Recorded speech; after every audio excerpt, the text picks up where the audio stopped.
السلام علیکم ورحمۃ اللہ وبرکاتہ۔ الحمدللہ نحمدہ ونستعینہ ونستغفرہ ونؤمن بہ ونتوکل علیہ ونعوذ باللہ من شرور انفسنا ومن سیئات اعمالنا من یہدہ اللہ فلا مضل لہ ومن یضلل فلا ہادی لہ واشہد ان لا الہ الا اللہ وحدہ لا شریک لہ واشہد ان محمدا عبدہ ورسولہ صلی اللہ علیہ وعلى آلہ واصحابہ وبارک وسلم تسلیما کثیرا فإن خیر الحدیث کتاب اللہ وخیر الہدی ہدی محمد صلی اللہ علیہ وسلم وشر الامور محدثاتها وکل محدثۃ بدعہ وکل بدعۃ ضلالہ وکل ضلالۃ فی النار او کما قال رسول اللہ صلی اللہ علیہ وآلہ وسلم اما بعد اعوذ باللہ من الشیطان الرجیم بسم اللہ الرحمن الرحیم لقد كان لكم في رسول الله أسوة حسنة لمن كان يرجو الله واليوم الآخر وذكر الله كثيرا وقال الله تبارك وتعالى من يطع الرسول فقد أطاع الله وقال الله تبارك وتعالى قل إن كنتم تحبون الله فاتبعوني يحببكم الله ويغفر لكم ذنوبكم والله غفور رحيم وقال الله تبارك وتعالى قل هذه سبيلي أدعو إلى الله على بصيرة أنا ومن اتبعني وقال الله تبارك وتعالى هو الذي أرسل رسوله بالهدى ودين الحق ليظهره على الدين كله ولو كره المشركون صدق الله العظيم اللهم صل على محمد وعلى آل محمد وبارك وسلم رب اشرح لي صدري ويسر لي أمري واحلل عقدة من لساني يفقهوا قولي وجعل لي وزیرا من اہلی آمین یا رب العالمین۔ میں سب سے پہلے اللہ تعالیٰ کا شکر ادا کرتا ہوں کہ اس کے فضل و کرم سے ایک بابرکت اور بامقصد محفل میں ہم شریک ہیں۔ اللہ تعالیٰ کا شکر ادا کرنے کے بعد اب تمام حاضرین جن میں بزرگ بھی ہیں، اہل علم بھی ہیں، نوجوان بھی ہیں، بچے بھی ہیں، خواتین بھی ہیں، آپ سب کا شکریہ ادا کرتا ہوں کہ آپ نے ہمارے رفقائے تنظیم اسلامی کی دعوت قبول کی ہے اور اس وقت اس محفل میں آپ ہمارے ساتھ شریک ہیں۔ جیسے کہ عنوان آپ کے سامنے ہے کہ سیرت مصطفیٰ صلی اللہ علیہ وسلم کے عملی تقاضے، تو پہلے تو اس عنوان کی تھوڑی سی وضاحت میں کر دوں، پھر انشاءاللہ گفتگو کو آگے بڑھائیں گے۔ پہلا لفظ سیرت ہے، اس میں ہم سب استعمال کرتے ہیں، عربی زبان کا لفظ ہے اور کئی مفاہیم اس کے بیان کیے جاتے ہیں۔ سیرت کا ترجمہ راستے کو بھی کہا جاتا ہے، طریقے کو بھی کہا جاتا ہے، طرز عمل کو بھی کہا جاتا ہے اور حیت یا کیفیت کو بھی کہا جاتا ہے۔ قرآن حکیم میں ہم پڑھتے ہیں موسیٰ علیہ السلام کے معجزات کے بارے میں ہے کہ اللہ سبحانہ وتعالیٰ نے ان کو عصا اور چمکتے ہوئے ہاتھ کا موزہ عطا فرمایا، تو جب پہل اللہ تعالیٰ نے ڈیمونسٹریشن موسیٰ علیہ السلام کے سامنے کیا تو موسیٰ علیہ السلام پر ایک کیفیت طاری ہوئی، تو اللہ تعالیٰ نے فرمایا کہ ڈریے مت، سنعیدها سیرتها الاولی، ان قریب اس کی پہلی سیرت یعنی کیفیت پر، حیت پر ہم اس کو لے آئیں گے۔ تو سیرت کا لفظ عربی زبان کا ہے، قرآن پاک میں بھی استعمال ہوا، تو راستے کے معنی میں، طریقے کے معنی میں، طرز عمل کے معنی میں اور حیت یا کیفیت کے معنی میں استعمال ہوتا ہے۔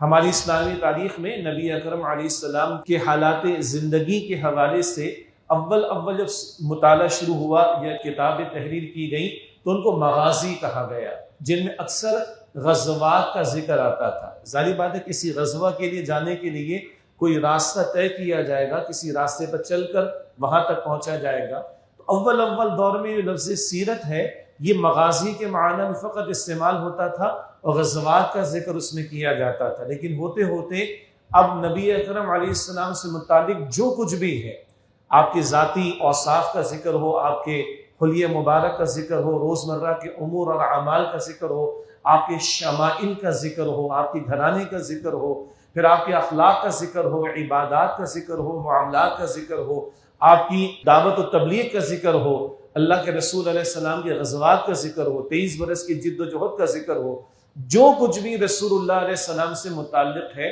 اب یہ سیرت کا دائرہ کار ہے۔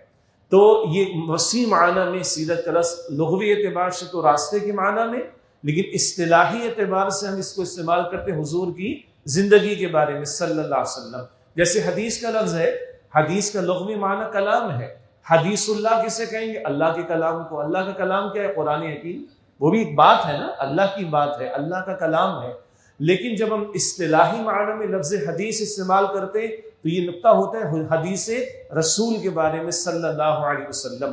تو سیرت لغوی معنی طریقہ ہے، راستہ ہے، لیکن اصطلاحی مفہوم کے طور پر، کنوٹیٹو مفہوم کے طور پر یہ رسول اللہ صلی اللہ علیہ وسلم کی ذات سے متعلق جو کچھ بھی ہے، آپ کی حیات طیبہ سے متعلق جو کچھ بھی ہے، اس سب کا بیان اس سیرت کے ذیل میں آتا ہے۔ ایک اور خوبصورت نقطہ کیا ہے، کیونکہ اب یہ نہ صرف استعمال ہوتا ہے معروف معنی میں رسول اکرم صلی اللہ علیہ وسلم کے لیے، تو لغوی مفہوم کیا ہے، راستہ، طریقہ، تو راستہ، اصل راستہ وہ ہے جو رسول اللہ کا راستہ ہے صلی اللہ علیہ وسلم، جی طریقہ، اصل وہ طریقہ ہے جو رسول اللہ صلی اللہ علیہ وسلم کا ہے۔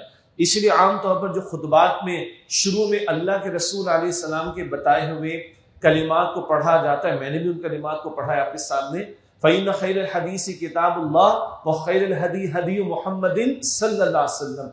بہترین بات تو اللہ کی بات ہے، اللہ کا کلام ہے، اور بہترین ہدایت، بہترین راستہ کس کا ہے، ہدی محمد صلی اللہ علیہ وسلم، وہ محمد مصطفیٰ علیہ السلام کا راستہ اور ان کا طریقہ ہے۔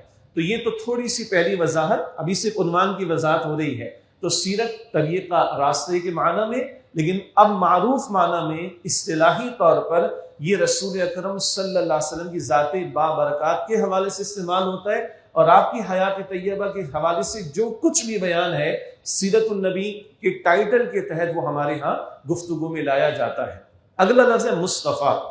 ہم کہتے ہیں محمد مصطفیٰ احمد مجتبیٰ صلی اللہ علیہ وسلم، یہ اصطفاء، اجتباء، اس میں بھی تفصیل ہے، لیکن مصطفیٰ کے لفظ کو تھوڑا سا اشارتاً چند ایک مقامات کے حوالے سے سمجھ لیتے ہیں۔ یہ ہے اللہ تعالیٰ کا انتخاب، اللہ تعالیٰ کا چن لیا جانا، اللہ کا فیصلہ ہے۔ جیسے اللہ تعالیٰ کبھی فرماتا ہے اللہ اعلم حیث یجعل رسالتہ، اللہ تعالیٰ خوب جانتا ہے کہ اپنی رسالت کو کہاں بھیجے۔ یہ اللہ کی طرف سے وہابی شے ہے، یہ دو الفاظ ہیں علماء استعمال کرتے ہیں، ایک وہابی شے، وہاب سے، وہاب اللہ کا نام الوہاب، ایک کسبی شے، کسب سے، کمائی سے۔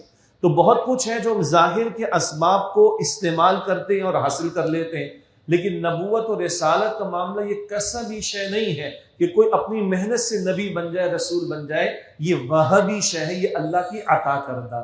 تو یہ اللہ یعلم حیث یجعل رسالتہ، قرآن حکیم ہے کہ اللہ خوب جانتے کہ اپنی رسالت کو کہاں بھیجے۔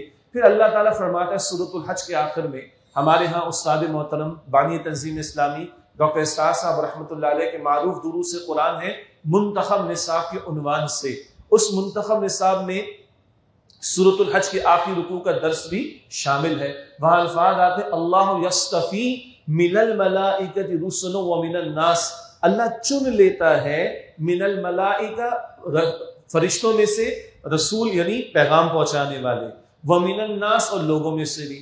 رسول کا لغوی مفہوم کیا ہے؟ پیغام پہنچانے والا۔ فرشتوں میں ہم حضرت جبرائیل علیہ السلام کا اور انبیاء اور رسول کی 1.25 لاکھ کی تعداد کم و بیش جو روایات میں ذکر کی جاتی، تو اللہ چن لیتا ہے اپنے پیغام پہنچانے والے فرشتوں میں سے اور رسولوں میں سے۔ تو یہ استفاء اس معنی میں کہ اللہ کا چن لیا جانا، یہ اللہ کا فیصلہ، اور وہ چنے ہوئے منتخب بندوں کو چنتا رہا، منتخب فرماتا رہا انسانیت کی اصلاح کے لیے اور رہنمائی اور ہدایت کے لیے۔ یہ سلسلہ آدم علیہ السلام سے شروع ہوا اور ختم بھی ہوا اور پائے تکمیل کو بھی پہنچا رسول اکرم صلی اللہ علیہ وسلم پر۔ ہاں، استفاء کا معاملہ آدم علیہ السلام کے لیے بھی، نوح علیہ السلام کے لیے بھی، ابراہیم علیہ السلام کے لیے بھی، موسیٰ علیہ السلام کے لیے بھی، عیسیٰ علیہ السلام کے لیے بھی، اور کم و بیش سوالات انبیاء کے لیے، یہ سب استفاء ہی تھا، اللہ ہی کا فیصلہ، اللہ ہی نے چن لیا۔ مگر اس استفاء اور چن لیے جانے کے اختتام پر امام الانبیاء، خاتم الانبیاء محمد مصطفیٰ علیہ السلام کی تشریف آوری ہے ایک شان کے ساتھ۔ وہ شان کیا ہے؟ ہدایت چلی آئی حضرت آدم علیہ السلام سے، مگر وہ مکمل کو الہدا قرآن کی صورت میں عطا ہو گئی امام الانبیاء صلی اللہ علیہ وسلم کو۔ یہ شان ہے استفاء کی محمد مصطفیٰ کے تعلق سے صلی اللہ علیہ وسلم۔ تو وہ سلسلہ جو ہدایت کا آدم علیہ السلام سے شروع ہوا، وہ الہدا، دا کمپلیٹ گائیڈنس کی شکل اختیار کر گیا، قرآن حکیم کی صورت میں حضور کو عطا ہوا۔ پچھلی کسی کتاب کی حفاظت کا ذمہ اللہ نے نہ لیا، قرآن حکیم کا لیا۔ سورہ ہجر کی آیت نمبر 9، اِنَّا نَحْنُ نَزَّلْنَا الذِّكْرَ وَإِنَّا لَهُ لَحَافِظُونَ، بے شک ہم نے اس الذکر قرآن کو نازل کیا اور ہم ہی اس کی حفاظت کرنے والے ہیں۔ اسی استفاء کی تکمیلی شان کیا ہے؟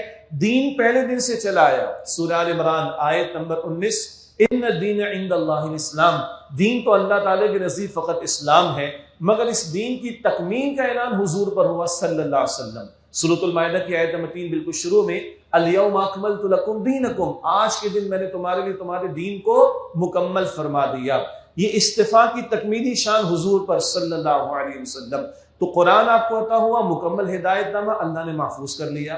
اللہ کے رسول علیہ السلام پر آ کر دین کی اللہ نے تکمیل کا اعلان کر دیا.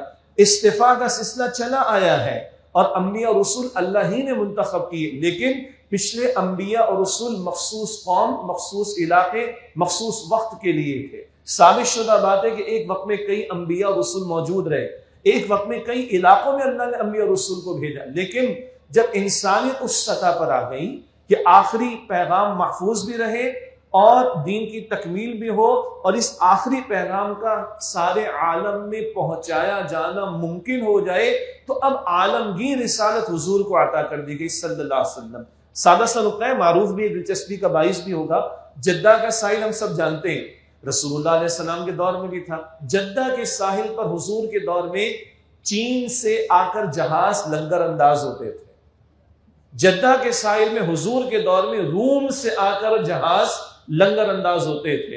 ایک مشہور جملہ ہمارے ہاں پڑھا جاتا ہے لیکن اس کو کبھی حدیث رسول کہہ دیا جاتا ہے، یہ بات درست نہیں ہے. وہ کیا ہے؟ علم حاصل کرو چاہے چین جانا پڑے.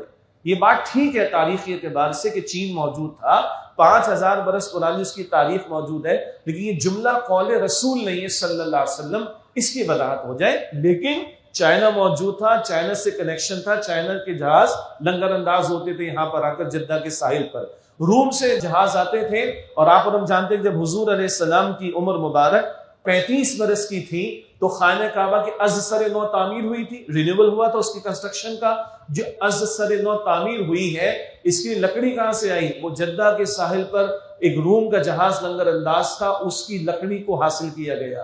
وہیں پر ایک باقوم نامی شخص تھا جو میسنری کا کام کرتا تھا، مستری کا کام کرتا تھا، اس کی سروسز کو ہائر کیا گیا. تو یہ معلوم تاریخ بھی ہے. اور اس وقت جب حضور کی تشریف آوری ہو رہی ہے صلی اللہ علیہ وسلم، تو اس وقت دنیا میں عالمگیر پیغام کا سارے علاقوں میں پہنچا دیا جانا اس کی بیس بن چکی تھی. یہ تیسری بات میں نے عرض کی کہ حضور کی رسالت عالمگیر ہے. ہر رسول نے کہا، سورہ آراف آیت نمبر 59 میں ہے، یا قوم اعبدوا اللہ، نوح علیہ السلام کے الفاظ میں، اے میری قوم اللہ کی عبادت کرو. ہر رسول نے کہا اے میری قوم، اے میری قوم، اے میری قوم. مگر حضور نے کیا فرمایا علیہ السلام؟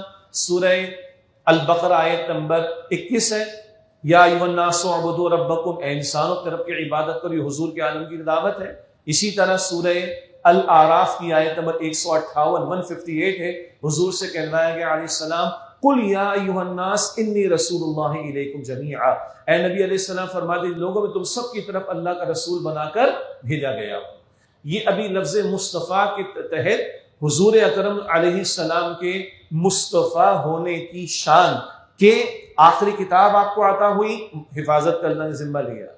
الہدا کی صورت میں ہدایت آپ پر مکمل کر دی گئی. نمبر 2، اللہ نے دین کی تکمیل کا اعلان آپ پر کیا، پہلے نہیں کیا. نمبر 3، آپ کی رسالت کو گلوبل یونیورسل بنا دیا گیا. پہلے انبیاء اور رسول مخصوص قوم، مخصوص وقت، مخصوص علاقے کے لیے تھے، اب حضور علیہ السلام کی رسالت عالمگیر قرار دے دی گئی. یہ استفاء تو پہلے دن سے ہوا ہے مگر یہ مکمل ہوا، ختم نبوت کا اعلان ہوا اور تکمیل رسالت ہو رہی ہے. اور اس کی شان کیا ہے یہ میں نے آپ کے سامنے حضور اکرم علیہ السلام کے تعلق سے رکھ دی. اگلی بات، ہم جو سیرت کے عملی تقاضوں پر کلام کریں گے تو سیرت مصطفیٰ ہے نا، ایک اور پہلو بھی سمجھ لیں. اللہ تعالیٰ نے رسول اکرم علیہ السلام کے بارے میں فرمایا ہے، سورہ نجم کی آیت نمبر 3 اور 4 ہے، مشہور الفاظ ہیں، ما ينطق عن الهوى ان هو الا وحی یوحى. نبی علیہ السلام اپنی خواہش سے کوئی ارشاد نہیں فرماتے، جو ارشاد فرماتے وہ اللہ کی وحی کے مطابق ہوتا ہے. کبھی کبھی ہم دور ترجمہ قرآن کی نشستوں میں، تفاسیر کے بیان میں سنتے یا پڑھتے ہیں، اس موقع پر اللہ نے یہ توجہ دلا دی. اس کا کیا مطلب ہوتا ہے؟ ہر آن حضور اللہ کی نگاہوں میں صلی اللہ علیہ وسلم، فَإِنَّكَ بِأَعْيُنِنَا، اے نبی آپ ہماری نگاہوں کے سامنے صلی اللہ علیہ وسلم. سبحان اللہ. اب یہ بات کیا آئی ہے سورہ نجم آیت نمبر 3 اور 4، جو فرمایا اپنی مرضی و خواہش سے نہیں، وہ اللہ کی وحی کے مطابق ہے۔ کہیں اگر کوئی توجہ دلانے کا پہلو ہے، قرآن کریم میں چند مقامات ہیں تو اللہ نے توجہ دلا دی، جس کا مطلب کیا ہے، جو کچھ حضور فرما رہے وہ اللہ کی وحی کے مطابق ہے۔ نمبر 1 صلی اللہ علیہ وسلم۔ نمبر 2 کم و بیش 3 مرتبہ قرآن کریم میں حضور سے کہلوایا گیا علیہ السلام، ان اتبع الا ما یوحى الی، میں تو بے شک اسی بات کی پیروی کرتا ہوں جو مجھ پر وحی کی جاتی ہے، جو میں کر رہا ہوں وہ وحی کے تابع ہے۔ تو جو فرمایا حضور نے وحی کے تابع، جو عمل کیا وہ حضور کیا وحی کے تابع ہے۔ واحد سرٹیفائیڈ، ڈیوائنلی سرٹیفائیڈ زندگی اگر کسی کی ہے وہ محمد مصطفیٰ کی ہے صلی اللہ علیہ وسلم۔ معصوم بھی آپ اور معصومیت آپ پر ختم، اور واحد ڈیوائنلی سرٹیفائیڈ زندگی رسول اللہ کی ہے صلی اللہ علیہ وسلم۔ ایک اور پہلو دیکھیے، ہم موسیٰ علیہ السلام کو بھی مانتے ہیں، ہم عیسیٰ علیہ السلام کو بھی مانتے ہیں، ابراہیم علیہ السلام کو بھی مانتے ہیں، لا نفرق بین احد من رسلی، ہم اللہ کے رسولوں میں سے کسی ایک میں بھی فرق نہیں کرتے، لیکن ان انبیاء رسول کے زیادہ حالات ہمارے پاس آن ریکارڈ موجود نہیں ہیں، ریکارڈ پر موجود نہیں ہیں۔ اچھا سوال یہ کیا جائے کہ رسول اللہ کے بارے میں کیا موجود نہیں ہے، یہ بتا دو۔ ان کا تو کچھ یعنی اکثر موجود نہیں ہے، لیکن حضور کے بارے میں بتا دو کوئی شے موجود ہونے سے رہ گئی۔ بڑی دلچسپ بات ہے، آپ کو دلچسپی لگے گی، کیا رسول اللہ نے کبھی پاجامہ پہنا ہے؟ ہم ہمیشہ سنتے حضور نے تہبند پہنی ہے، مگر حضور نے خریدا ہے، حضور نے پسند فرمایا، یہ ایک دفعہ کی بات ہے، اور یہ صحیح سند کے ساتھ ریکارڈ پر موجود ہے۔ کہنا یہ چاہ رہا ہوں، میں اور آپ اپنے والدین کو اتنا نہیں جانتے جتنا اپنے رسول کو جانتے صلی اللہ علیہ وسلم، یا جاننا چاہیں تو جان سکتے ہیں۔ اور پیغمبر کی زندگی کی ایک ایک ادا، حتیٰ کہ پرائیویٹ زندگی، کیونکہ امت کے پرائیویٹ مسائل بھی تو ہے نا، امت کے افراد کے نجی پرائیویٹ معاملات بھی تو ہوں گے نا، تو تعلیم کے لیے وہ بھی حضور نے عطا فرما دیا، اور وہ صحیح سند کے ساتھ ہم تک پہنچا ہے، 14 صدیوں سے چلا آ رہا ہے، اور اس پہنچانے میں سینکڑوں نہیں، ہزاروں نہیں، لاکھوں افراد نے اپنا پارٹ پلے کیا۔ وہ جو اسماء الرجال کا علم ہے، یعنی نریٹر آف دا حدیث، ان کے حالات زندگی کے بارے میں غیر مسلم مصنفین تسلیم کرتے ہیں کہ کم و بیش 5 لاکھ افراد کے حالات زندگی مسلمانوں کے پاس ہیں۔ صدیوں پر یہ محیط معاملہ، وہ نریٹرز جنہوں نے رسول اللہ علیہ السلام کی زندگی کے بارے میں، اقوال کے بارے میں، اعمال کے بارے میں نقل کیا، ان کی زندگی بھی کھنگال دی گئی کہ بیان کرنے والا قابل اعتماد ہے کہ نہیں، تب اس کی بات کو قبول کیا جائے گا۔ یہ اپنی جگہ ایک تفصیل طلب موضوع ہے۔ یہ میں نے اگلی بات آپ کے سامنے رکھنا چاہی کہ ہم پورے وثوق سے یہ کہتے ہیں کہ امام الانبیاء کی زندگی کی ایک ادا ہمارے پاس موجود ہے۔ ہاں خواتین کے لیے خاص نقطہ ہے، وہ نقطہ ہے کہ حضور مرد ہیں صلی اللہ علیہ وسلم۔ یہ نقطہ بھی ہمارے ساتھ ڈاکٹر اسرار صاحب نے سمجھایا، حضور بہرحال مرد ہیں، لیکن امت میں ایک بڑی تعداد عورتوں کی ہے، تو امت کی عورتوں کے لیے اسوہ، حضور کی سیرت، حضور کا اسوہ، حضور کا عمل، یہ پہلو مکمل ہوگا ازواج مطہرات کے ذریعے سے۔ حضور کے کئی نکاحوں میں بڑی حکمتیں، اما عائشہ رضی اللہ تعالی عنہا نے امت کو 2210 کم و بیش احادیث منتقل کی۔ ام سلمہ رضی اللہ تعالی عنہا نے کم و بیش 300 سے زیادہ احادیث امت کو منتقل کی ہیں۔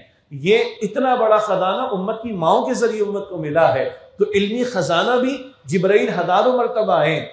بعض اہل علم نے یہ گفتگو کی ہے جبرائیل کتنی مرتبہ حضور کے پاس آئے ہوں گے صلی اللہ علیہ وسلم؟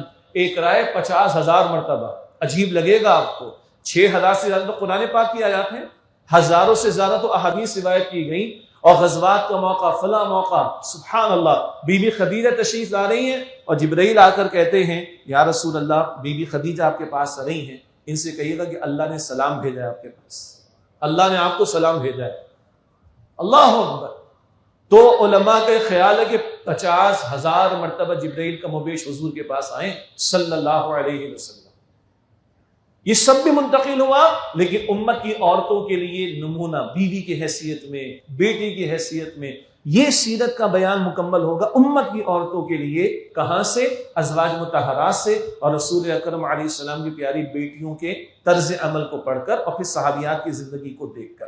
اب اگلا جو میں ایک آپ کو، میرے لیے آپ کے لیے فوڈ فار تھاٹ بھی ہے، ہم پڑھتے ہیں کہ مائیکل ایچ ہارٹ نے ایسا ایسا کہہ دیا حضور کے بارے میں، مشہور کتاب دی ہنڈریڈس کے نام سے، بہت ہمارے ساتھ ڈاکٹر صاحب بھی کوٹ کرتے تھے اور حضرات بھی کوٹ کرتے ہیں، ہم بھی کوٹ کرتے ہیں۔ کہ مائیکل ایچ ہارٹ نے 100 افراد کا ایک مطالعہ کیا، ان کو ٹاپ موسٹ جو ہسٹری پر جنہوں نے سب سے زیادہ امپیکٹ ڈالا ان کی گریڈیشن کی، اور نمبر 1 پہ رکھتا ہے رسول، نمبر 1 پہ وہ کہتا ہے کہ میں مجبور ہوں کہ محمد ہم کہیں گے صلی اللہ علیہ وسلم کا نام لاؤں. کیوں بھائی؟ Because he is the only person who is supremely successful simultaneously both at the secular and religious level. واحد شخصیت ساری تاریخ میں جو بیک وقت خالص مذہبی سطح پر بھی اور سیکولر دنیاوی سطح پر بھی بالکل کامیاب ہے، وہ ایک ہی ہے، وہ محمد ہم کہیں گے صلی اللہ علیہ وسلم کی ذات بابرکات ہے. وہ ایمان تو نہ لایا نا، تو اس کو آخرت میں کوئی فائدہ نہیں ملنے گا. اسے کہ قرآن کلیئر ہے، سورہ احزاب آیت نمبر 21، لقد کان لکم فی رسول اللہ اسوۃ حسنہ لمن کان یرجو اللہ والیوم الآخر وذکر اللہ کثیرا. یقیناً تمہارے لیے رسول اللہ علیہ السلام کی زندگی میں بہترین نمونہ موجود ہے. کس کے لیے؟ جو اللہ اور آخرت پر ایمان رکھتا ہو. علم آ جائے گا ایک شے ہے، لیکن ہدایت ملنا دوسری شے ہے، اور پھر اس سے فائدہ ہونا ہی تیسری بات ہے. وہ تب ہے جب ایمان ہو اللہ اور آخرت پر. وذکر اللہ کثیرا، کثرت سے اللہ کا ذکر کرتا ہو. خیر، مائیکل ایچ ہارٹ نے یہ کہا.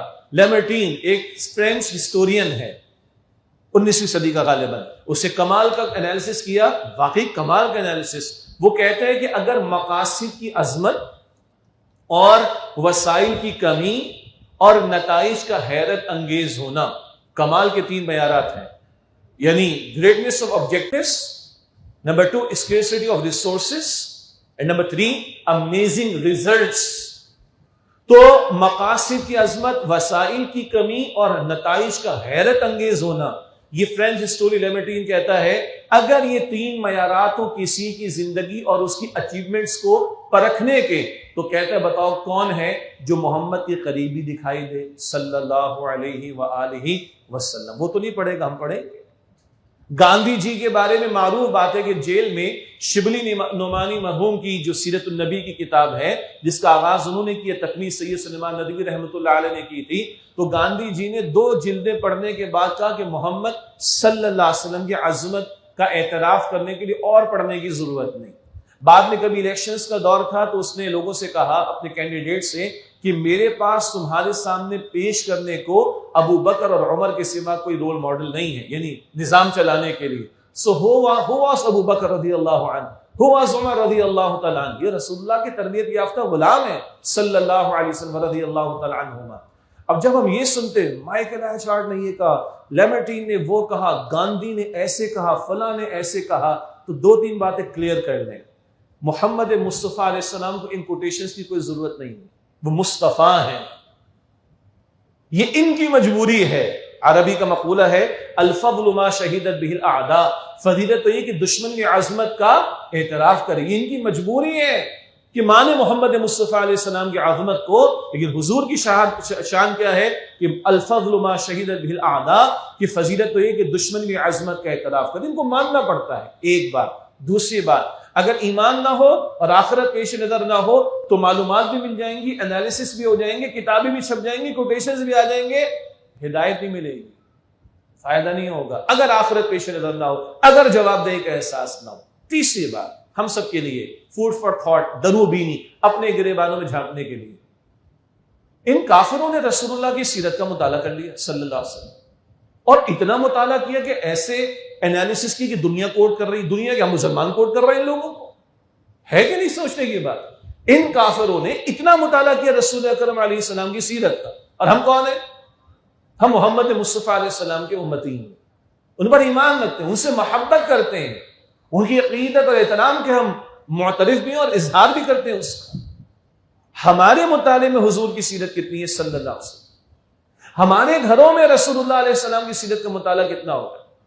آج ہمارے نوجوانوں کے لیے محمد مصطفیٰ اور ان کے صحابہ آئیڈیل ہیں کیا؟ آج امت کی عورتوں کے لیے ازواج مطہرات اور اللہ کے رسول کی پیاری بیٹیاں آئیڈیل ہیں رضی اللہ تعالی عنہم اجمعین؟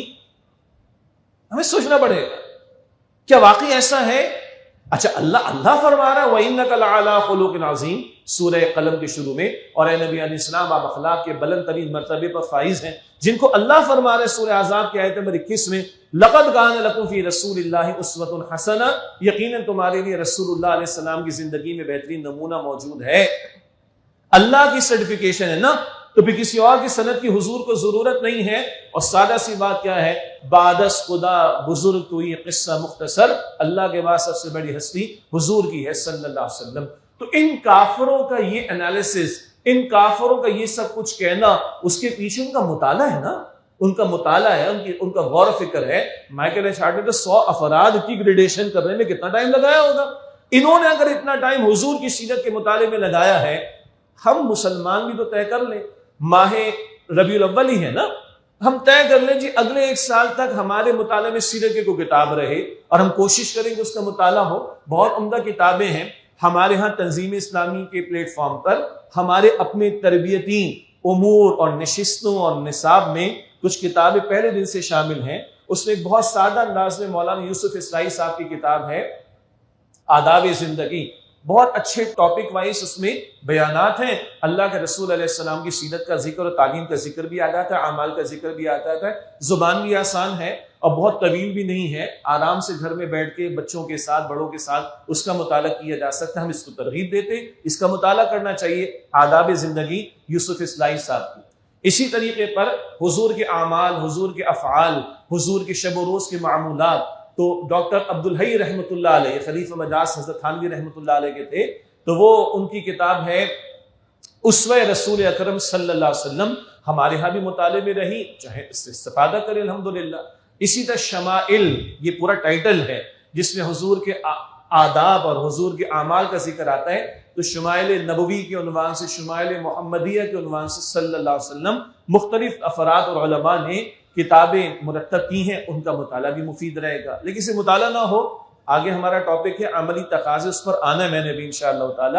اللہ کرے کہ اس کو ہم عمل میں بھی لا سکیں. اسی طرح ایک اہم کتاب ہے الرحیق المختوم، جو کہ لیٹ 70s میں دنیا بھر میں رابطہ عالم اسلامی کے تحت ایک کمپٹیشن ہوا سیرت نگاری پر، اور کچھ اس کے کرائٹیریا تھے کہ 1 والیوم ہوگا اور نبی علیہ السلام کی ولادت سے لے کے آپ کے وصال تک یہ اسی ترتیب سے سیرت کا بیان ہوگا، اور 1 والیوم میں ہوگا، اوتھینٹک اس میں کانٹینٹ ہوگا. کچھ معیارات تھے.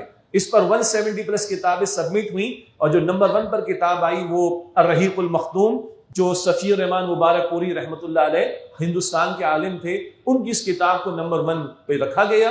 اس کا انگلش ٹرانسلیشن بھی ہے سیلڈ نیکٹر کے عنوان سے، اور مفید کتاب ہے کوئی 500-600 پیجز کی، لیکن مفید کتاب ہے. ہمارے ہاں تنظیم اسلامی کے پلیٹ فارم سے اس کو بھی ہم جو ہے وہ پروموٹ کرتے ہیں. البتہ ایک گوشہ کہ جس گوشے میں کام بہت کرنے کی ضرورت ہے اور جس پر توجہ کم ہے، اور ہمارے استاد بانی تنظیم اسلامی ڈاکٹر اسرار صاحب رحمۃ اللہ علیہ، اللہ ان کے درجات کو بلند فرمائے، اس اینگل سے انقلاب کا فلسفہ، ریولوشن کی میتھڈالوجی، انقلاب کا طریقہ جو محمد مصطفیٰ علیہ السلام نے سب سے عظیم ترین انقلاب تاریخ کا برپا کیا، وہ میتھڈالوجی کیا تھی؟ تو ایک ہے فلسفہ انقلاب، فلسفی آف ریولوشن، یا منہج کیا ہوگا، انقلاب کو برپا کرنے کا طریقہ کار کیا ہوگا. اس اینگل سے کم ہی لوگوں نے کام کیا اور اس پر مزید کام کرنے کی ضرورت ہے. اس تعلق سے ارلی 80s کے خطابات جمعہ استاد محترم ڈاکٹر اسرار صاحب رحمۃ اللہ علیہ کے ہیں منہج انقلاب نبوی کے عنوان سے، اور یہ اردو میں بک فارم میں بھی دستیاب ہے.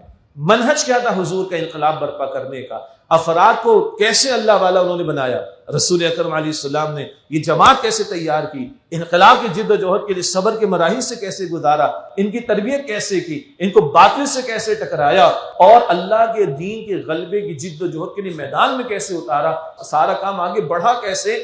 یہ جو پورا پروسیس ہے، میتھڈالوجی ہے ریولوشن کی، یہ جو پورا طریقہ کار ہے انقلابی جد و جہد کا، اس اینگل سے یہ جو منہج انقلاب نبوی، یہ کتاب بڑی قیمتی. اصل یہ خطابات جمعہ اور کتابی شکل میں بھی موجود ہیں. بہرحال جی، یہ تو میں نے چاہا کہ تھوڑا سا دلچسپی کی بھی بات آ جائے، تھوڑا سا شوق بھی ہمارے اندر پیدا ہو، اور اللہ کرے کہ یہ جذبہ ہم یہاں سے لے کر اٹھیں. اب آئیے عنوان کا اگلا حصہ، سیرت مصطفیٰ کے عملی تقاضے. تو عمل میں دکھائی دینا چاہیے نا. گو کہ ہم ایمان پر بھی کلام کرتے ہیں. ایمان کا معاملہ کیا ہے؟ تصدیق بما جاء بہ نبی صلی اللہ علیہ وسلم. ایمان کی ڈیفینیشن کیا ہے؟ ٹیکنیکلی فقہا فرماتے ہیں ہر وہ خبر جو محمد مصطفیٰ علیہ السلام نے دی، اس کو ماننا، تصدیق کرنا، یہ ایمان ہے. سادہ سی بات، یہودی اللہ کو مانے، آخرت کو مانے اور موسیٰ علیہ السلام کو مانے، اور رسول اکرم علیہ السلام کو نہ مانے تو وہ مسلمان نہیں ہے نا.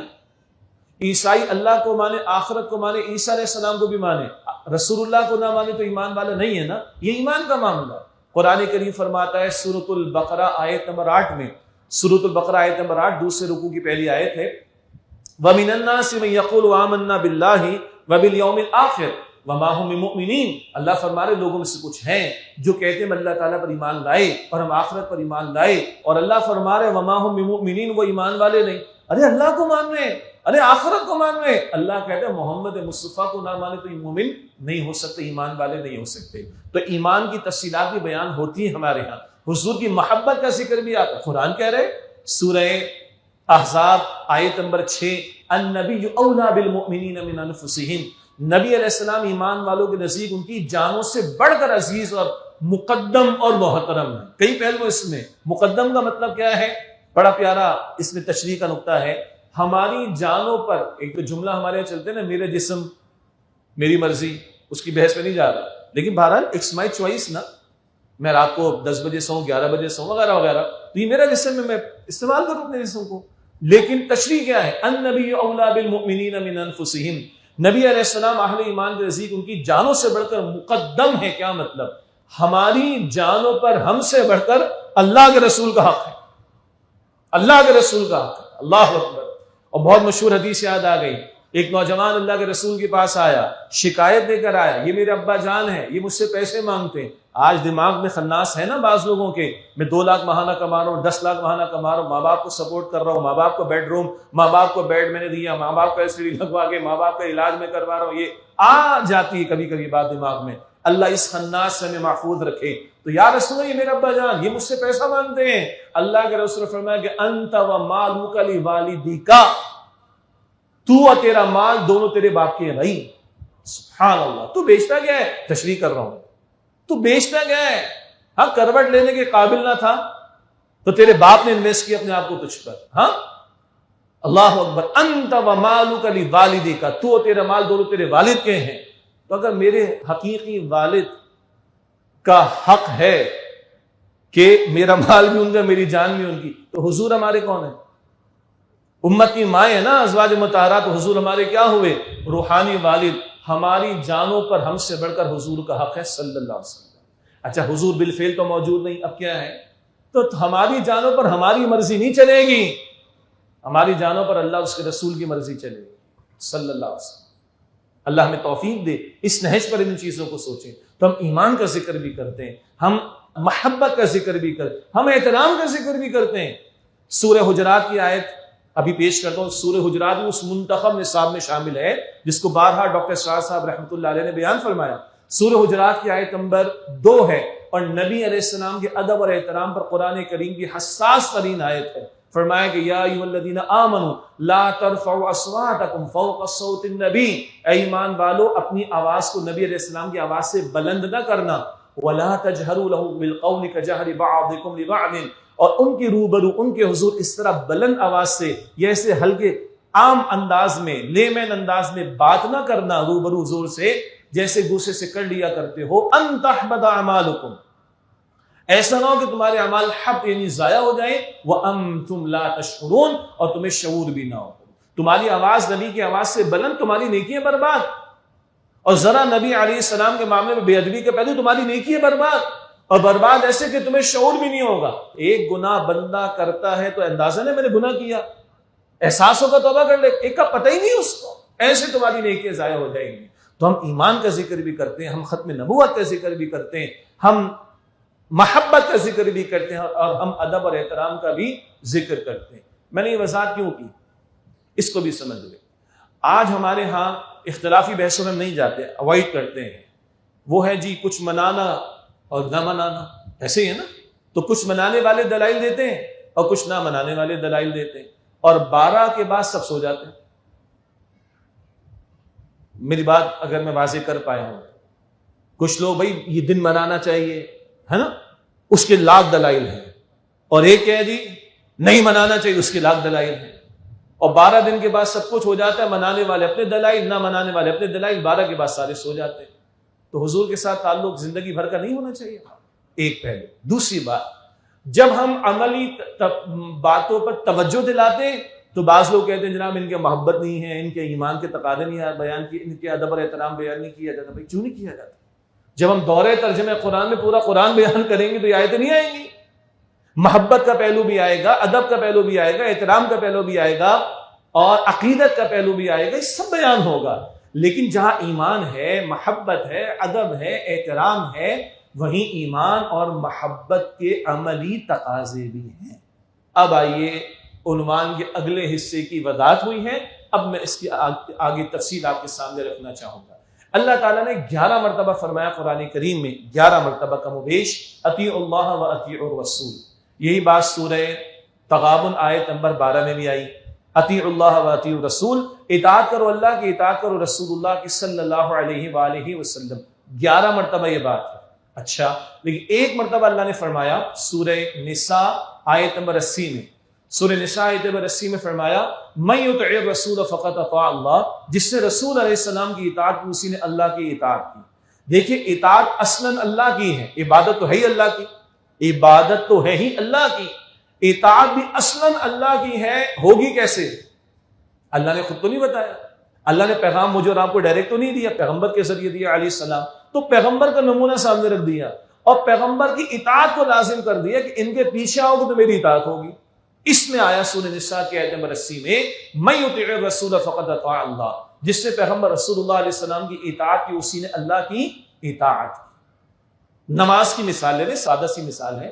اللہ فرماتے نماز قائم کرو. کیسے کریں بھائی؟ قرآن میں قیام کا ذکر بھی آ جائے گا، رکوع کا ذکر بھی آ جائے گا، سجدے کا ذکر بھی آ جائے گا، ذکر کا بھی بیان آ جائے گا. لیکن ایک دفعہ نماز کے لیے جب کھڑا ہوں گا تو قیام کتنے کروں گا، رکوع کتنی مرتبہ کروں گا، سجدے کتنی مرتبہ کروں گا، پہلے کیا ہوگا بعد میں کیا ہوگا، یہ قرآن پاک نہیں بتاتا، یہ تو پیغمبر بتائیں گے صلی اللہ علیہ وسلم. اب پیغمبر کے طریقے پر ادا کروں گا تو نماز ادا ہوگی. یہ ہے بات جڑی ہوئی. اس کو بھی ٹیکنیکلی سمجھیں. اللہ کی اطاعت، اللہ کے رسول کی اطاعت شمار کرنے میں 2 باتیں، کاؤنٹنگ میں 2 باتیں، گننے میں 2 باتیں، حقیقت میں ایک بات ہے. وہ کیا؟ دونوں باتیں ملی ہوئی ہیں. اللہ کے رسول کی فالوئنگ کرو گے، اللہ کے رسول کی اطاعت کرو گے تو اللہ کی ہوگی. اب بڑا ایک ٹیکنیکل لیکن حساس نقطہ ہے. اطاعت پہلے حضور کی ہے، پریشان نہ ہوئیے گا، تب اللہ کی ہوگی. کیا مطلب؟ حضور کے بتانے پر قیام کروں گا تو نماز شروع ہوگی، حضور کے بتانے پر رکوع کروں گا، حضور کے بتانے پر سجدے کروں گا، حضور کے بتانے پر سلام پھیروں گا. یہ پہلے ہوگا نا تو اللہ کی اطاعت ہوگی. اب آپ کہیں گے تو عجیب لگ رہا ہے، اسی لیے پہلے کہا تھا کہ شمار میں 2 ہیں، کاؤنٹنگ میں 2 ہیں، گننے میں 2 ہیں، حقیقت میں ایک بات ہے. تو اللہ کیا چاہتا ہے مجھ سے اور آپ سے؟ اللہ نے پیغمبر کا اسوہ دے دیا، اطاعت کرو ان کے پیچھے آؤ. ہاں ٹیکنیکلی ایک اور بات، اطاعت 2 باتیں اور اس میں سمجھ لیں. اطاعت ہوتی دلی آمادگی کے ساتھ. مثلا ہم قرآن کریم میں بھی الفاظ پڑھتے ہیں اور ہمارے محاورے میں بھی بات آتی ہے، طوعاً و کرہن. طوعاً و کرہن، کرہن کسے کہتے ہیں؟ کراہیے سے، ناپسندیدگی. صبح 9 بجے آفس پہنچنے ہی پہنچنا ہے. پوچھیے اکثر ملازمین سے کسی کو پسند ہے؟ لیکن مجبوری ہے نا. 3 دن لیٹ آئے گا تو ہمیں پتا ہے کہ لا کیا کہتا ہے. عام طور پر جو لوگ کر رہے ہوتے ہیں ڈیڈکشن ہو رہی ہوتی. تو یہ چاروں ناچار کرنی، کیا کرے؟ باس کی کڑوی کچینی باتیں بھی چاروں ناچار سننی پڑتی ہے نا. اور پھر رول بھی پتا ہے، boss is always right and if disagree refer to rule number 1. And what is rule number 1؟ Boss is always right. تو کیا ہمیشہ باس کی دل سے مانتے ہیں ہم؟ چلے کچھ نہ کہ ہو سکتے کسی کے باسز بھی بیٹھے ہوں، اپنے آپ سے پوچھ لیں، میں اپنے آپ سے پوچھ لوں. یہ ہے کرہن، کبھی کبھی کراہیت ہے، ناپسندیدگی ہے، کیا کریں مجبوری ہے. اس کے برعکس ہے اطاعت. اور اطاعت کیا ہے؟ دلی آمادگی کے ساتھ، پوری دلی آمادگی کے ساتھ. اور کتنی دلی آمادگی؟ اللہ کے رسول کے بارے میں قرآن میں آیا، سورہ نساء کی آیت نمبر 165 میں آیا، فَلَا وَرَبِّكَ لَا يُؤْمِنُونَ حَتَّى يُحَكِّمُوكَ فِي مَا شَجَرَ بَيْنَهُمْ ثُمَّ لَا يَجِدُ فِي أَنفُسِهِمْ حَرَجًا مِّمَّا قَضَيْتَ وَيُسَلِّمُوا تَسْلِيمًا. بڑے دل سے سنیے گا ترجمے کو. اے نبی آپ کے رب کی قسم، اللہ اپنی قسم اٹھا رہے ہیں، آپ کے رب کی قسم، یہ کبھی ایمان والے نہ ہوں گے جب تک کہ اپنے معاملات میں آپ کو حکم، ڈسیشن میکر، فیصلہ کرنے والا تسلیم نہ کرے. نمبر 1. پھر کیسے؟ آگے فرمایا اور جب تک اپنے دل میں کوئی تنگی محسوس نہ کریں، جو حکم تقاضا آپ کی طرف سے آ جائے کوئی تنگی دل میں نہ ہو، کرایت نہیں، پوری آمادگی. اور نمبر 3 وَيُسَلِّمُوا تَسْلِيمًا، اور جب تک اپنے آپ کو پورے طور پر جھکا نہ دیں ان کا ایمان ہی نہیں ہے. اللہ، سود کے بغیر گزارا کیسے ہوگا؟ ارے بیٹیاں پردہ کریں گی تو رشتے کیسے آئیں گے؟ رشوت کے بغیر کوئی کام ہو سکتا ہے؟ مشہور جملے ہیں کہ نہیں ہمارے؟ اور سود کو حرام اللہ اور اللہ کے رسول نے قرار دیا، رشوت کو حرام اللہ اور اللہ کے رسول نے قرار دیا، پردے کا حکم اللہ اور اللہ کے رسول نے دیا صلی اللہ علیہ وسلم. اور ہمارے عام سے جملے ہیں بھائی سود کے بغیر تو گزارا ہو ہی نہیں سکتا بھائی، ارے رشوت کے بغیر تو گزارا ہو نہیں سکتا بھائی، یہ پردہ تو بڑا مشکل پڑ گیا بھائی. یہ کون کہہ رہا ہے آج؟ مسلمان کہہ رہے ہیں کہ نہیں کہہ رہے؟ دوبارہ آیت سنیں، فَلَا وَرَبِّكَ لَا يُؤْمِنُونَ حَتَّى يُحَكِّمُوكَ فِي مَا شَجَرَ بَيْنَهُمْ ثُمَّ لَا يَجِدُوا فِي أَنفُسِهِمْ حَرَجًا مِّمَّا قَضَيْتَ وَيُسَلِّمُوا تَسْلِيمًا. بس آپ کی رب کی قسم یہ مومن نہیں ہوں گے جب تک کہ آپ کو اپنے معاملات میں حکم فیصلہ کرنے والا نہ مانے. نمبر 2 جو فیصلہ ہے اس پہ کوئی تنگی دل میں نہ ہو. نمبر 3 اپنے آپ کو مکمل طور پر سرنڈر کر دیں، پورے طور پر جھکا دیں. جب تک یہ نہیں تو ان کا ایمان نہیں. اب یہ موضوع اپنی جگہ طویل ہے، طویل ہو جائے گی بات. اطاعت کی بات آئی، ایک لفظ آتا ہے اتباع قرآن. اطاعت اکثر احکام ڈوز اینڈ ڈونٹس، یہ کرنا ہے یہ نہیں کرنا. یہاں تو چوائس ہی نہیں ہے میرے اور آپ کی.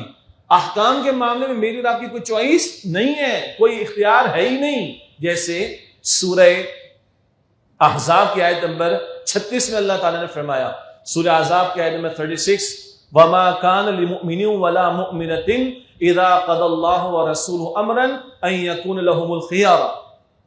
کسی مومن مرد اور عورت کے لیے ممکن ہی نہیں کہ جب اللہ اور اس کے رسول کسی معاملے میں فیصلہ کر دیں، حکم دے دیں، اب وہ اپنے لیے کوئی اختیار محسوس کریں کہ کوئی choice. No you don't have any choice. یہ ڈوز اینڈ ڈونٹس، یہ احکامات، یہ کرنا ہے تو کرنا ہے بس، یہ نہیں کرنا تو نہیں کرنا. ہماری سادہ زبان میں کہیں گے اگر بچوں کے پاسنگ مارکس 40 ہوں تو یہ 40% کا معاملہ ہے بھائی، یہ 40% کا معاملہ ہے. اچھا ہم میں سے کسی کا بیٹا بیٹی یہ کہے ابا کل ہمارا پیپر ہے اور ایمانداری سے ہم نے 40 نمبر کی تیاری کر لی ہے اور ابا کل میں ایمانداری سے 40 نمبر کا پیپر اٹیمپٹ کروں گی ابا ایمانداری سے. بتائیے میں اور آپ ابا کیا کریں گے اس کے ساتھ؟ پاگل ہے تیرے دماغ خراب، یہی کہیں گے نا بھائی تو 100 کی تیاری کر، 100 کا پیپر اٹیمپٹ کر، اپنا پیٹ کاٹ کے تو پال پوس کے بڑا کر رہے ہو، تو یہ حرکتیں کرے گا یا کرے گی؟ غصہ آئے گا کہ نہیں آئے گا؟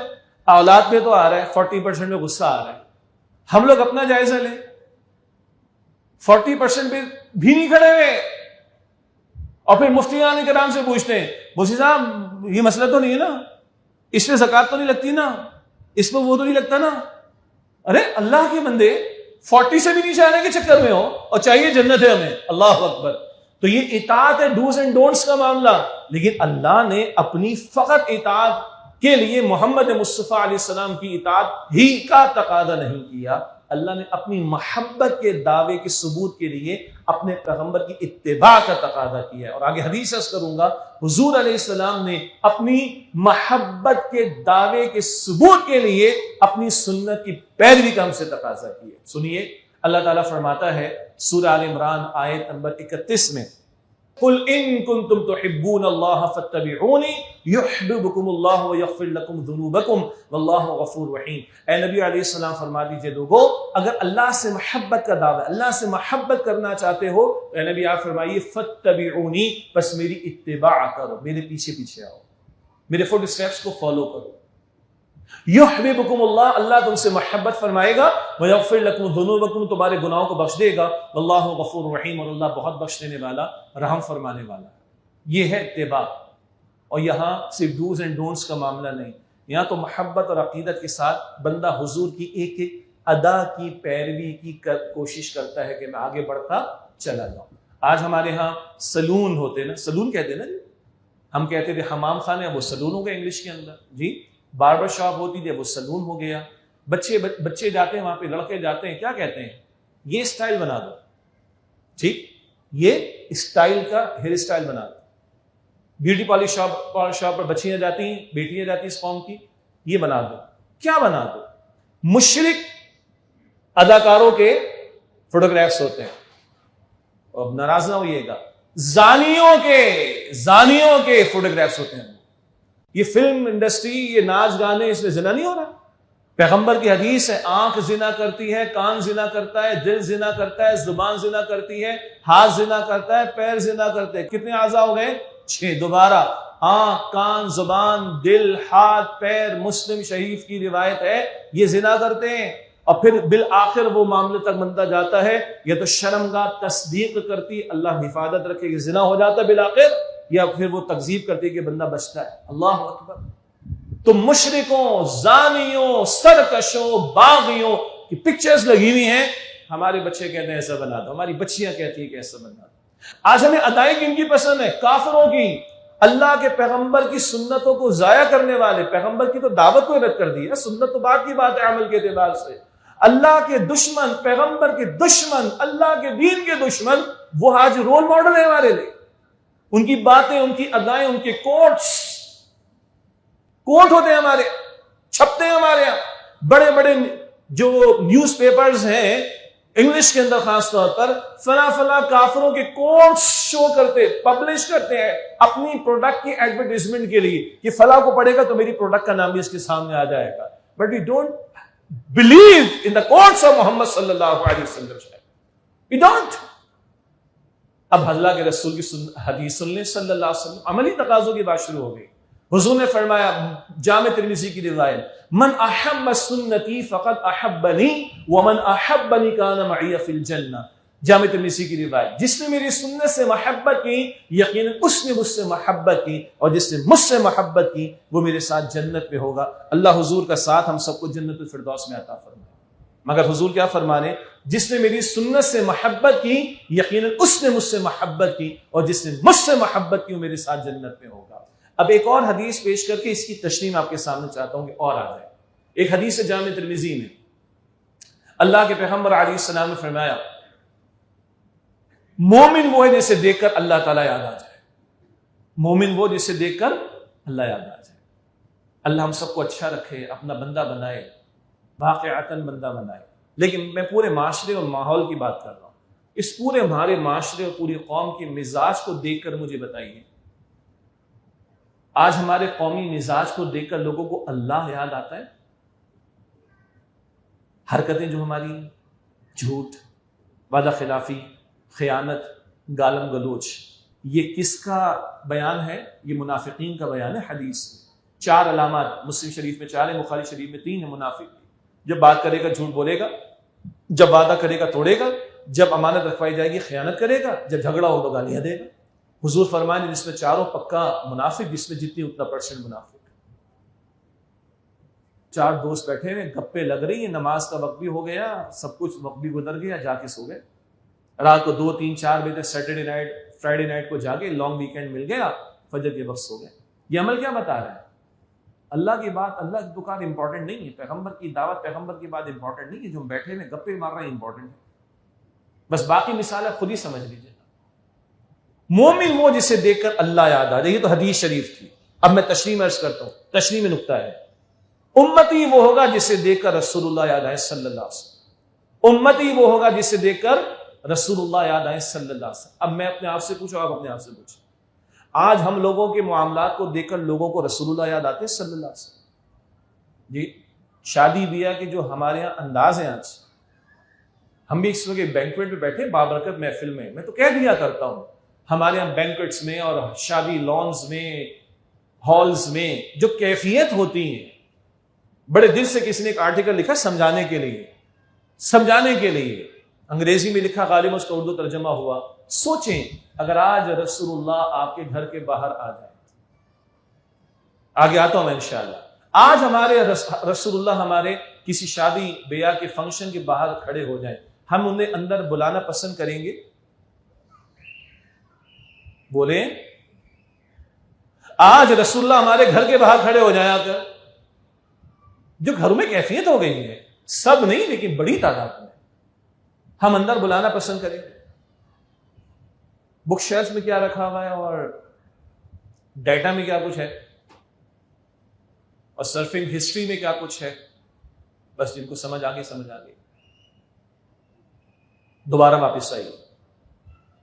حضور نے کیا فرمایا؟ جس نے میری سنت میرے طریقے سے محبت کی اس نے مجھ سے محبت کی، اور جس نے مجھ سے محبت کی وہ میرے ساتھ جنت میں ہوگا۔ تو محبت کا تقاضا حضور کی پیروی صلی اللہ علیہ وسلم، ایمان کا تقاضا حضور کی پیروی صلی اللہ علیہ وسلم، ادب اور احترام کا تقاضا حضور کی پیروی صلی اللہ علیہ وسلم۔ اب آئیے اطاعت کا میں نے ذکر کر دیا، وہ احکام کے معاملات میں، اتباع پوری زندگی کی ایک ایک ادا میں، ایک دو اشارے اور کر کے پوری زندگی میں کہاں عملی تقاضا اس کا میں ذکر کروں گا انشاءاللہ۔ اللہ کے رسول علیہ السلام کی دو بڑی پیاری شانیں ہمارے سامنے آتی ہیں جب ہم کلمہ طیبہ پڑھتے ہیں اور اس کا ترجمہ کرتے ہیں۔ اس موضوع پر الحمدللہ کچھ گفتگو بھی ہم نے ماضی میں کی ہے۔ رسول اللہ علیہ السلام کی شان عبدیت و رسالت، رسول اللہ علیہ السلام کی شان عبدیت و رسالت۔ ہم کلمہ کیا پڑھتے ہیں؟ اشہد ان لا الہ الا اللہ و اشہد ان محمدا عبدہ و رسولہ۔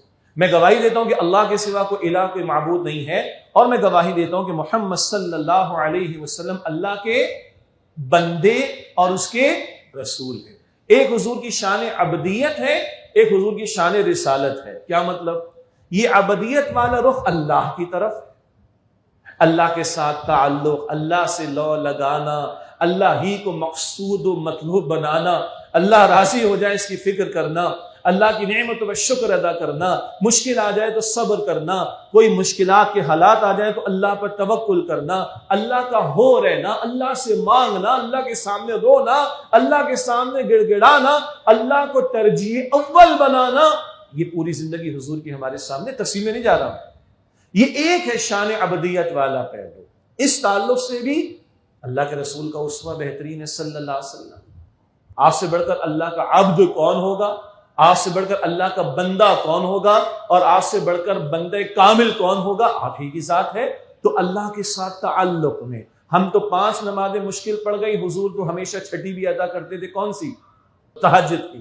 ایک مسلمان ہوا، ایک شخص امریکہ میں ریورٹڈ مسلم تھا، نیا مسلمان ہوا، امریکہ سے ہی جا رہا تھا وہ عمرے کے لیے۔ تو جب وہ امیگریشن کے کاؤنٹر کے قریب تھا تو ایک ہم جیسا مسلمان بھی تھا پیدائشی، تو اس نے پوچھا کہاں بھائی؟ کہا میں جا رہا ہوں مکہ مکرمہ، بڑے جوش میں، اور کہا اچھا مسلمان؟ ہاں میں نیا مسلمان ہوں۔ ابا بھائی تو صحیح مسلمان ہوا؟ ہاں الحمدللہ رب العالمین۔ اس سے پوچھا نمازیں کتنی فرض ہیں؟ اس نے فوراً کہا 6۔ اس نے فوراً کہا 6۔ کہا نہیں تو صحیح نہیں پڑھا۔ بولا 6۔ کہا نہیں تو بھی 5 نہیں 6۔ بولا کیسے 6؟ بتاؤ محمد صلی اللہ علیہ وسلم نے تہجد چھوڑی؟ بات سمجھ آ رہی ہے بھائی؟ یہ فرق ہے بورن مسلمز میں اور ریورٹڈ مسلمز۔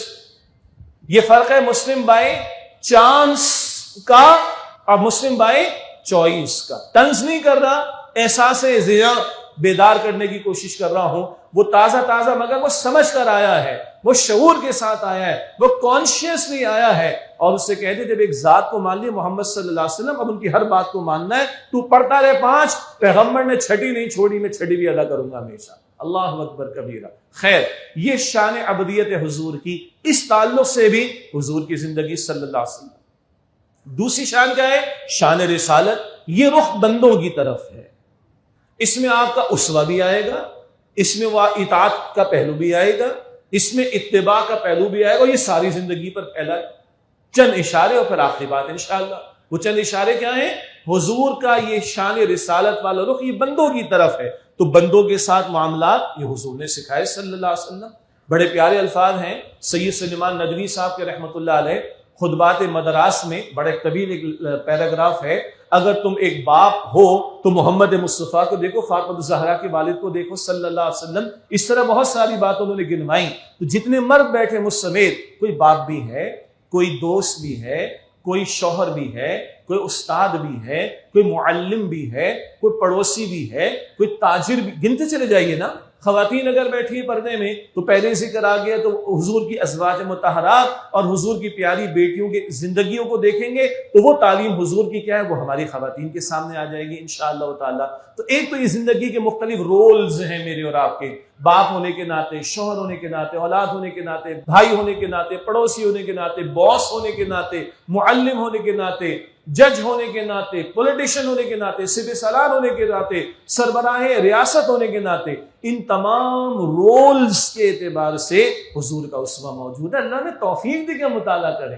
ایک ہی چیز ریکارڈ پر ہے. میں نے پہلے عرض کیا تھا میں اپنے والد کو اتنا نہیں جانتا اللہ کی قسم جتنا میں اپنے رسول کو جانتا ہوں صلی اللہ علیہ وسلم. اور ہم اپنے رسول کو جتنا چاہے جان سکتے ہیں، یہاں تک کہ ایک کام حضور نے زندگی میں ایک مرتبہ کیا وہ بھی ریکارڈ کا حصہ ہے. سبحان اللہ. یہ آل انکلوسیو اسوہ ہے پیغمبر کا صلی اللہ علیہ وآلہ وسلم. اسی میں ایڈ کرنے اخلاق کا پہلو. اور آج محمد مصطفیٰ جن کو رب کہتا ہے وَإِنَّكَ لَعَلَىٰ خُلُقٍ عَظِيمٍ صلی اللہ علیہ وسلم، آپ اخلاق کے بلند ترین مرتبے پر فائز ہیں نا. آج ان کی امت کے اخلاق کدھر ہے؟ چند مثالیں تو بہت اچھی ہوں گی. مجموعی اخلاق کیسا ہے؟ دبئی میں مسلمان ہندو کے ساتھ بزنس کرنے میں ایزی ہے، اور دبئی میں مسلمان کے ساتھ کاروبار کرنے میں بڑا مشکل بات ہے. آسٹریلیا جانا ہوا اس صاحب نے بتایا دینی جماعت سے تعلق ہے، تو ہمارا بڑا اچھا پیارا بھائی دینی بھائی $1,00,000 کا اس نے لفظ ایک بازاری ہے، مجھے معاف کیجیے گا، چونا لگا دیا. یہ لفظ سمجھ میں آتا ہے؟ اب کراچی دور سب کو سمجھ میں آتا ہوگا. 1,00,000 پکے پورے آسٹریلین ڈالرز. اللہ اکبر کرے. تو اخلاق کا میدان اتنا بڑا حضور ہے صلی اللہ علیہ وسلم. یوں اللہ کے پیغمبر کے اخلاق، حضور کے معاملات، حضور کا لین دین، حضور کی ڈیلنگ بندوں کے ساتھ، اللہ اکبر، حضور کی پرسنل لائف، اللہ اکبر کے، حضور کا گھر، حضور کے حجرے، ایک ایک چیز ریکارڈ کا حصہ ہے. اب آئیے آخری باتوں کی طرف میں آئیں. ہم انگلش میں کہتے ہیں نیور سیٹل فار دا لیس. میں اس کیا کرتا ہوں rather go for the best. خوب سے خوب کر کی تلاش. بچے کے 40-70 پر خوش ہونے کبھی نہیں. کتنے چاہیں گے؟ 100 سے بھی زیادہ لیا ہے. 100 تو کم از کم لے کر ہے. ایسے ہی نا. آج وہ 50,000 کی تنخواہ پر وہ مطمئن ہے، لاکھ ہو جائے گی. لاکھ والے لاکھ میں مطمئن ہے، 2 لاکھ ہو جائے گی.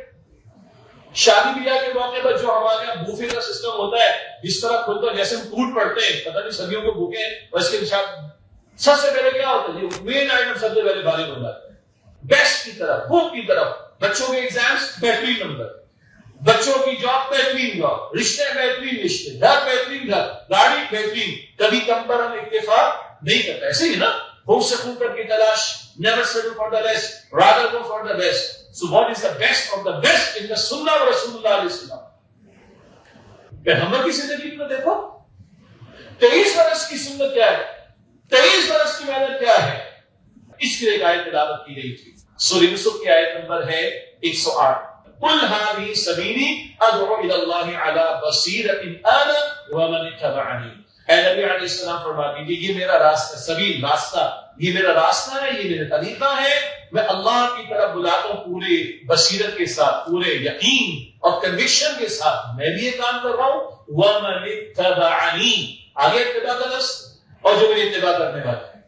یہ 23 برس کا طریقہ حضور کا صلی اللہ علیہ وسلم. اور یہ دعوت اللہ کی سنت ہے، اللہ کی طرف لوگوں کو بلانا.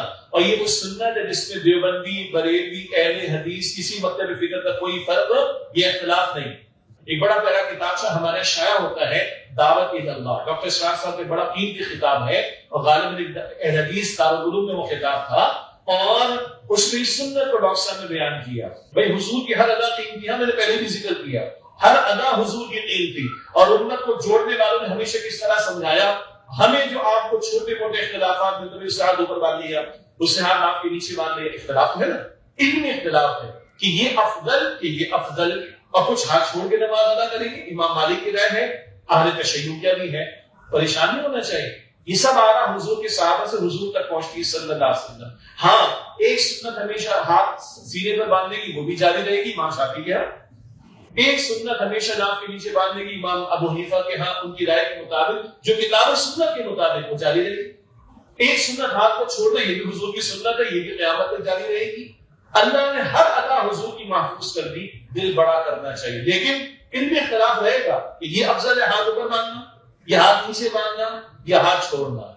دعوت دین کی سنت میں کوئی ایسا اختلاف نہیں ملتا کہ کسی کے نزدیک پریفرڈ ہو، کسی کے نزدیک نہ ہو، کسی کے نزدیک مرجو ہو کہ نہیں راجے نہیں، کسی کے نزدیک راجے ہو کہ یہ زیادہ ضروری ہے.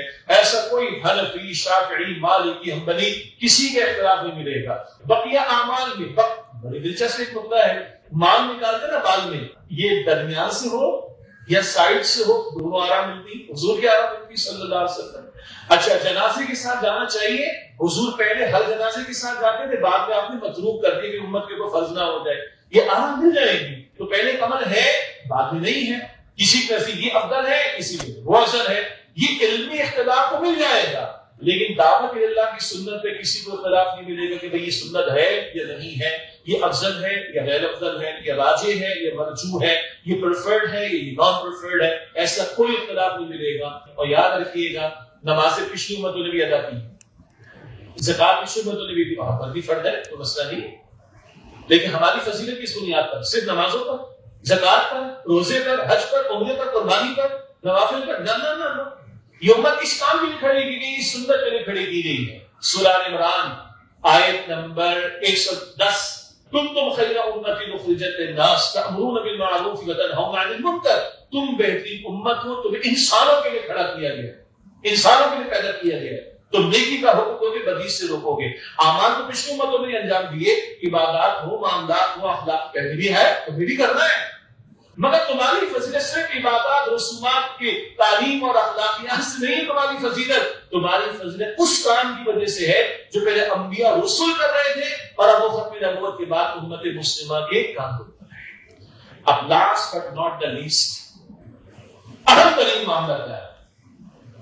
یہ لیمرٹین نے بھی پڑھ لیا، مائیکل ایچ ہارٹ نے بھی پڑھ لیا، نیکسن نے بھی کچھ پڑھا ہوگا، نیپولین نے بھی کچھ کہا ہوگا، گاندھی نے بھی کچھ کہا ہوگا، ایسی ویلز نے بھی کہا ہوگا، ایمن رائے نے بھی کہا ہوگا، ہمارے ساتھ ڈاکٹر اسٹافر نے سب کو کوٹ کیا ہے، عظمت مصطفیٰ کی خطاب ہے، یہ سارے کوٹیشن اکثر وہاں مل جائیں۔ بٹ لیٹس ہم قرآن کو دیکھیں گے، قرآن کیا بیان کرتا ہے، کیا مشن تھا محمد مصطفیٰ علیہ السلام کا؟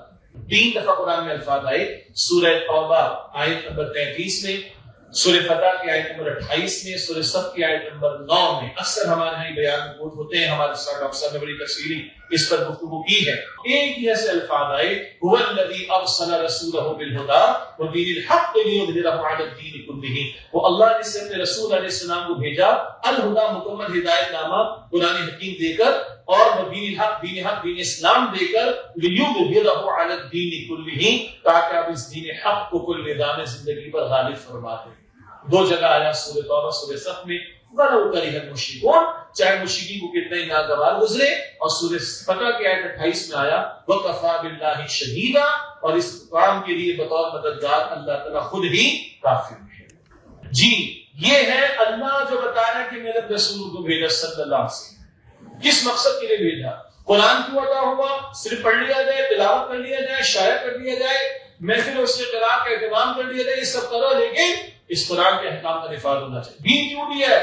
پڑھ لیا جائے، پڑھا دیا جائے، کورسز کرا دیے جائے، سند دے دی جائے، سرٹیفکیشن ہو جائے، دارالفتہ بنا دی جائے، یہ سب کرو، لیکن کافی نہیں۔ کیوں دیا دین آپ کو؟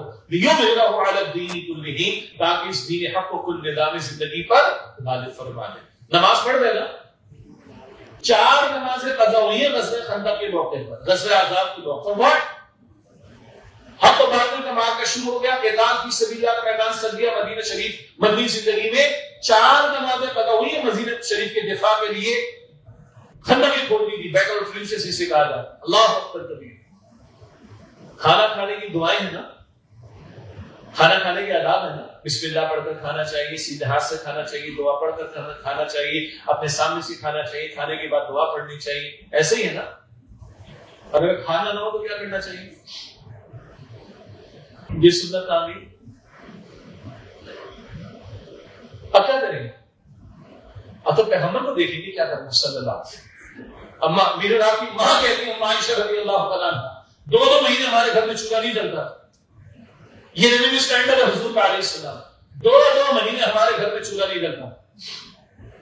اور کبھی ایسا بھی ہوتا اللہ کے رسول صبح تشریف لاتے اور ہم عائشہ عرض کرتی کہ کچھ ہے نہیں گھر میں کھانے کو، تو حضور ایک شوہر بھی تو ہے، ہم عائشہ ایک بیوی بھی تو ہے۔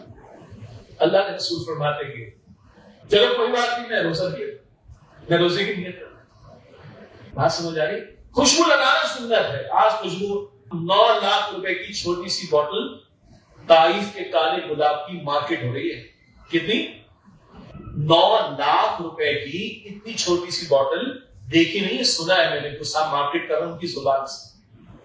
یہ سنت ہے خوشبو لگانا، سبحان اللہ۔ برانڈیڈ ٹوپیاں آ گئی، بھائی سنت پوری کرے، ٹوپی پہنے 10,000 روپے کی ٹوپی۔ برانڈیڈ عمامہ شریف آ گئے، سنت پوری کرے 25,000 کا عمامہ شریف پہنے۔ ٹوپی میں نے بھی پہن رکھی، خوشبو میں بھی کسی کے لگا کر آئے ہوں گی، لیکن بھائی اللہ کی بندو جہاں کھانے کو نہیں آیا تھا وہاں یہ سنتیں کہاں بھی ہوں؟ اور غزوہ احزاب میں پیٹ پر پتھر لگنے کے لیے ساری بھوک اگر صحابہ نے جھیلی تو حضور نے بھی جھیلی، ساری مشقتیں صحابہ کرام نے جھیلی، حضور نے بھی جھیلی. اور سورہ احزاب میں اس جگہ یہ آیت آ رہی ہے، سورہ احزاب، غزوہ احزاب، بیٹل آف ریچز کے بارے میں، غزوہ خندق کے بارے میں. 2 رکوع سورہ احزاب کے رکوع نمبر 2 اور 3، رکوع 2 اور 3 کے درمیان میں آیت آ رہی ہے، لقد کان لکم فی رسول اللہ اسوۃ حسنہ، یقیناً تمہارے لیے رسول اللہ علیہ السلام کی زندگی میں بہترین نمونہ موجود ہے. بڑی پیاری بات ایک بزرگ نے سمجھائی کہ بیٹا کبھی کڑوی لگتی بات لوگوں کو ذرا ایسی بھی کہا کرو، سنت ہے خوشبو لگانا، کبھی طائف میں جا کر بھی سنت پوری کرے نا خوشبو لگانے کی. مسواک کرنا بھی سنت ہے، کبھی احد کے میدان میں بھی جا کر کرنی پڑے گی مسواک. آج ہم بھول گئے ہیں.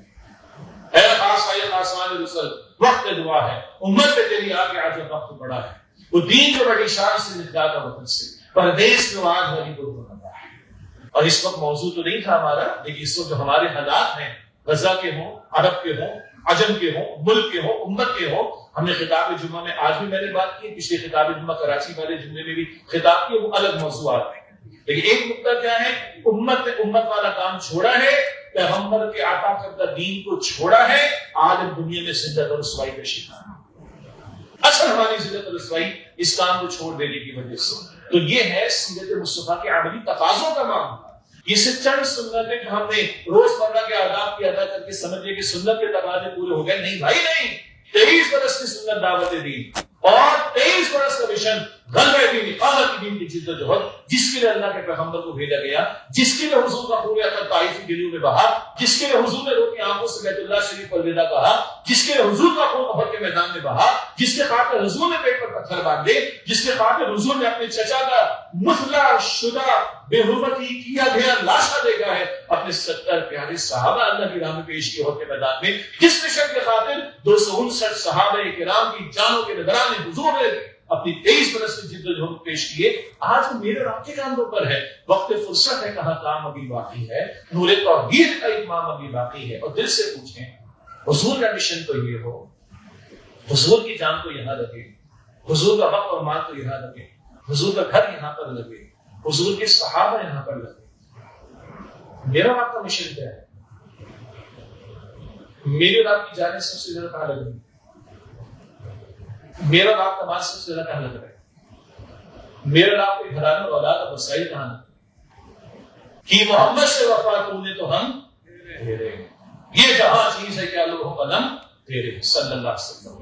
یہی تنظیم اسلامی دعوت دیتی. ہم ووٹ کا مطالبہ نہیں کرتے، ہم ووٹ کا مطالبہ نہیں کرتے، ہم مسلکی فرقہ والی کی بحثیں نہیں کرتے، ہم قرآن سے جوڑنے اور صاحب قرآن سے جوڑنے کی بات کرتے ہیں. اور آؤ بھائی مل کر ہم سب کی اجتماعی ذمہ داری ہے اللہ کی بندگی کرنا، وہ شان انبیاء کے ذہن میں آ جائے گی. اور اللہ کے دین کی دعوت اور اللہ کے دین کے نفاذ کی جدوجہد یہ حضور کی شان رسالت کے ذہن میں آ جائے گی. یہی تنظیم اسلامی کی مستقل دعوت ہے. اللہ تعالیٰ میرا آپ ہم سب کا بیٹھنا قبول فرمائے، ہم سب کو عمل کی توفیق عطا فرمائے. آمین یا رب العالمین. وآخر دعوانا ان الحمد للہ رب العالمین.